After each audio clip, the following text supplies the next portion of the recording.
आज Sambalpur पक्सो special Fastrack court रे आमर स्पेशल ईयर 429/2020 केस शुणाणी करी अभियुक्त निखिल पूर्ति को ताके 20 वर्ष सश्रम कारादंड आ 25,000 टंका फाइन दंडित कराई।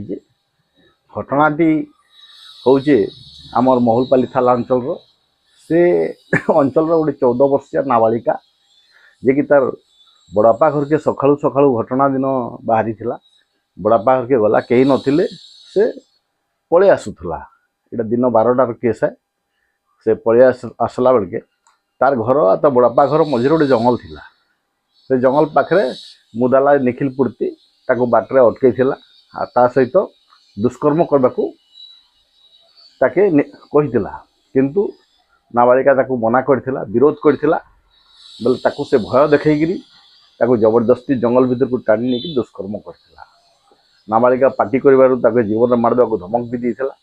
आउ से ताकू विरोध करथिला नाबालिका। आउ किछि एमती किछि कोनोसी मते किछि समय परे नाबालिका ता कबळरू खसी जाइथिला। आउ घर को पळे आसिथिला। घर को आसी घर भी तार केही नथिले। से समय बापा ये तार माँ बड़ भाई केही नथिले। घरे कांदुला बेले से पाख गाँ अंचल जड़े भद्र महिला ता पाख आसते पचारि से सब कथा कही। फोन रु तार बड़ भाई को फोन करथिला। तार बड़ भाई तार माँ को फोन करके समस्ते आसीथिले। तापर से दिन राति महुलपाली थाना को जाकर घटना विषय से रिपोर्ट करथिला। तापर पुलिस घटनार तदंत करथिले। एक मुदाला को अरेस्ट करी कोर्ट फॉरवर्ड करथिले।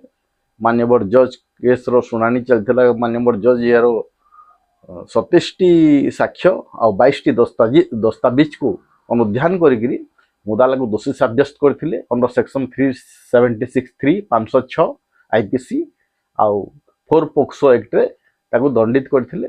20 वर्ष सश्रम कारादंड आ 25,000 टका फाइन रे दंड विधान करथिले।